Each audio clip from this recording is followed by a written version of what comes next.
So I've been on and off YouTube for about a decade now. I'm not new to it. I did the whole Hacker Garage thing. That was 8 years ago, 9 years ago now. And then after that, I did my own thing for a while, and it was like my full-time job. And all I did was YouTube. I obsessed over it, and I was good at it. But the problem back then was I didn't have the money or the toys to create the content that I wanted to, or the capability for that matter. So where I had the skills and the drive and all of that to have a YouTube channel, I couldn't create the content. And that's why I stopped. I also stopped because I moved to Arizona and changed my entire life around.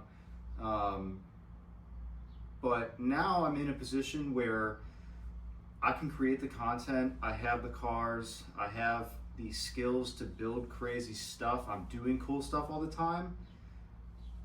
I'm not doing YouTube simply out of pure laziness. And that's the conclusion that I've drawn, is it's just laziness. I've been fortunate enough to be able to learn a lot in the past 8 years, build some cool stuff. I've met a lot of people. I know enough influencers to really be able to create some cool content, collaborations, and help jumpstart my channel. So why haven't I done it? That's the answer. I mean, it's just laziness. So we're here. I get a lot of requests all the time on Instagram. I'm big on Instagram, not like followers wise, but like I post a lot on there. And the most requested thing that I get is to do long form content or YouTube. So I'm back. I'm going to be uploading, after you see this, I'm going to be uploading 3 days a week. I'm really going to put a lot of effort into it. I'm not going to be lazy. I'm going to do it. And I want to do cool stuff. I want to show off my builds and the things that I can do, like this car, which we'll talk about in a second. I want to do all sorts of stuff, and I want to hear from you. The whole point of being a YouTuber and doing YouTube is it's a transactional thing, right? I create content that the end user enjoys, and I make money from it. I mean, there's anybody who says otherwise is lying, right? And so like I consume YouTube. I watch a few YouTube channels and I like their content. So I want to hear from you, whether you're here from watching me on Instagram or for some reason this video blows up. What do you want to see? Because I do a lot of cool stuff. It's just a matter of if I'm going to film it or not, whether I'm into guns and off-road stuff. I ride dirt bikes and motocross and enduro. The cars, obviously, travel, whatever. So I think what this is going to be is kind of just a vlog channel, but I'm going to keep it on, the general topic of cars, because that's what we're all here for. So yeah, I'm going to actually give this thing a try. I'm not going to be lazy. I always say, oh yeah, I'm going to do YouTube. I film a video and then I don't upload it, or I do and then I don't do it again. So we're here. I'm going to do it. I want to race people in this car. I want to track it. I want to get people's reactions. I want to do cool stuff with it. So anything that you want to see, no matter how simple or how insane, put it in the comments, because I actually want to create content that you people enjoy so that I can have fun doing it and maybe make some money on it. So that's the plan. I'm going to kind of give you a garage tour right now, show you this car. If you don't know about this car, I'll tell you everything there is to know about it. And yeah, let's get started. I'm so committed to this YouTube thing that I didn't even, I don't have my camera, right? I have a nice camera, I have a gimbal, I have tripods and all that, but I left it at the logo warehouse and I didn't want to wait to go get it. I wanted to film this so bad that I'm filming it on my phone right now. And that opening shot was filmed on this mount. So that's how dedicated I am to this right now. So this is my home garage. I do most of my big things, like bigger projects, either at the logo warehouse or my buddy Rob's shop. But this is my home garage, and it's got enough tools and stuff to do most things, but obviously a lift is a lot better. We'll start with the daily on this tour. This is my 2017 Ford Raptor. I bought this truck about 1.5 years ago, and I've driven it to 33 states. I've jumped it, I've off-roaded it. It's awesome. In my opinion, it is the ultimate daily. That's my brand, Infrared Threads. It's a company I own. This thing's awesome. I've towed my car with it. It just does everything. The interior is nice, it's big, And living out here in the Arizona desert with all the dirt biking and camping and stuff that we do, this truck is a nice asset to have because it can obviously go off-road, and it can do it fast and comfortably with the mid-travel suspension. This is my fiance's Civic Type R. This is her daily. We just did bolt-ons on this car. This is her BRZ. She got in an accident a while ago, and we kind of don't really know what to do with it. The chassis is too far gone to fix, but it runs still, and it runs fine. So our plan is kind of to buy a blown up one or a roller and swap her engine and transmit to it, and then she'll have another BRZ. This is my dirt bike. I just got this one. It's a 2024 Gas EX300 two-stroke, because we don't fuck around with four-strokes around here. This bike is awesome. I love motocross, and I still go to the track every now and then. But out here in Arizona, the single track and enduro stuff is a blast. So I got this bike because it's kind of a cross between both. It has an 18-inch wheel. It's got e-start. It's got a little bit softer suspension, so you can do a lot of that enduro stuff. But I can still take it to the track, hit jumps, and take corners fast. And it's just a really good all-around bike. I think I haven't had too long. Let's see. I got 5.5 hours on this thing. So it's literally brand new. It's just dirty because we just rode. And it's an awesome bike. I love two-strokes. The new fuel-injected two-strokes are amazing. If you're into dirt bikes and you like two-strokes, don't get a four-stroke. Get one of the KTM Trios. These things are awesome. And then this is my fiance's Honda Recon. It's a 2002. It's cherry. It's like brand new. It's sat for over a decade. I got it, put a new carb on it. Thing runs awesome, and she has a good time on it. And then the piece de resistance. This is my 2022 Toyota GR86. If you haven't seen this car on Instagram, or you're just finding me now, this is my car. This is my most important build. I bought this car new in 2022. I drove it stock for a while. I then did this 300 wide body kit, drove it like that for a little bit. Then I boosted the stock FA24 engine. We made 604 wheel horsepower, and I drove it around like that for about 8 months and then blew it up. And then once it blew up, I was kind of contemplating between K-swap and other things. I wound up buying a K-series and the whole swap kit and about 80% of the parts. And during that time, I had a 335i. And my buddy Rob owns a BMW shop local to here called BMRS, and he primarily works on N54s.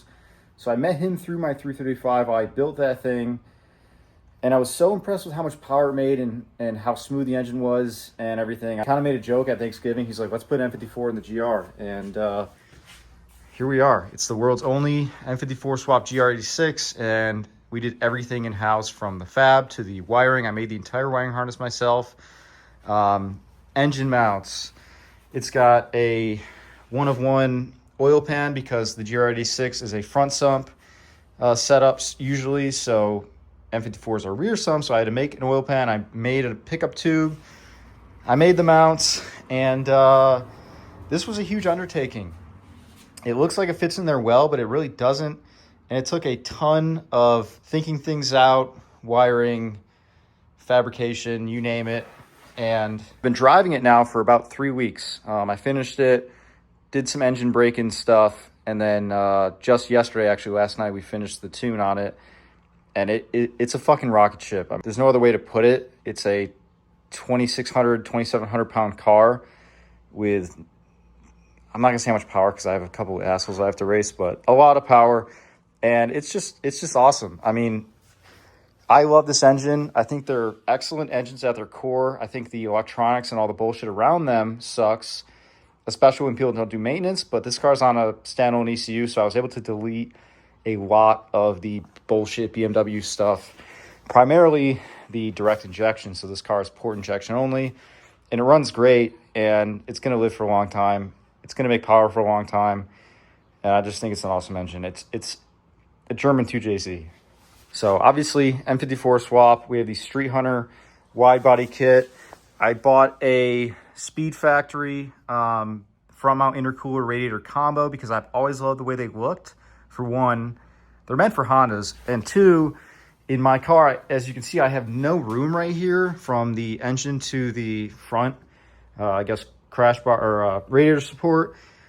And so with that, I needed a radiator and intercooler that not only could cool in the Arizona heat with all this power, but also was compact. So we've got a 4.5-inch intercooler and a 3-inch radiator. It does a great job. This car doesn't get hot at all. Even at 110 degrees outside, I can go do 170 mile an hour pull and it will be at 200 degrees. So really cool part from them.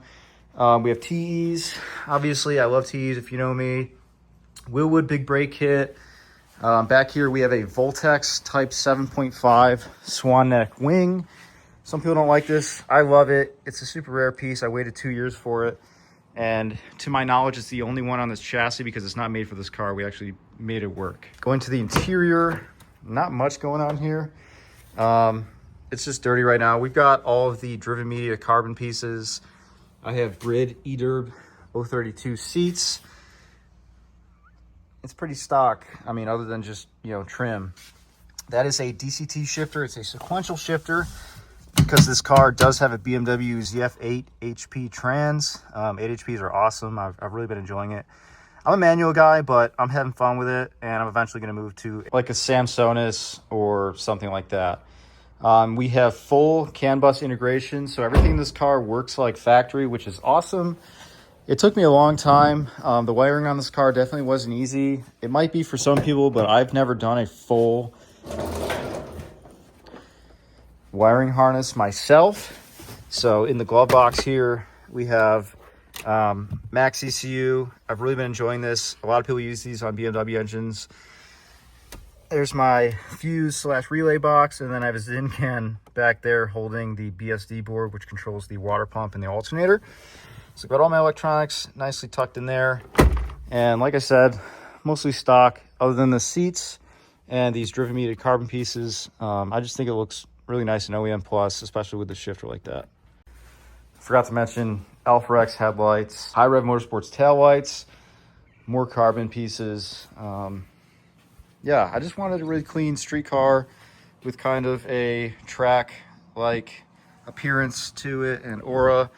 And this thing's awesome. When I was building this car and, you know, I made the mounts, I got the engine in there, started building the turbo kit, started getting everything bolted on, doing the wiring harness. Not once during the entire build did I think that it would work. I wasn't doubting myself, but it was just more than I'd ever bitten off before in my life. And, you know, even when it was time for the first start and we're on the laptop, give the car power, hit the key, and then it just starts up first try.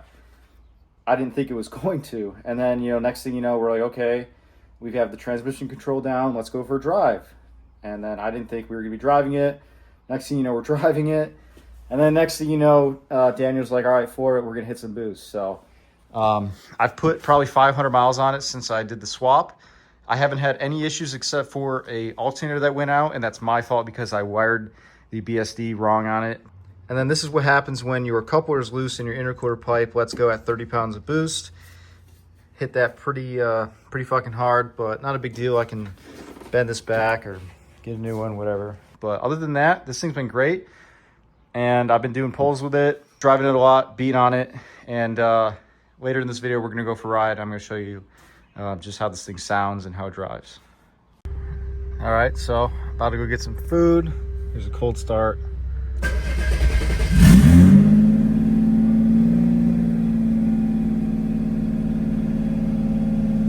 That oil pressure. Yeah, boy.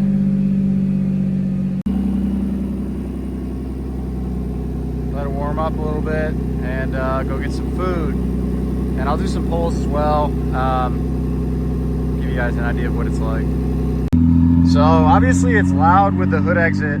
But for a swap like this car actually has pretty good street manners. You know, it still rides like it would or how it did before. The transmission is super smooth and it's not bad.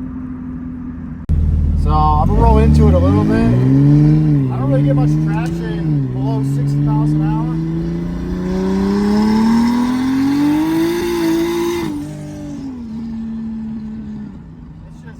It's a lot. That was third and fourth gear.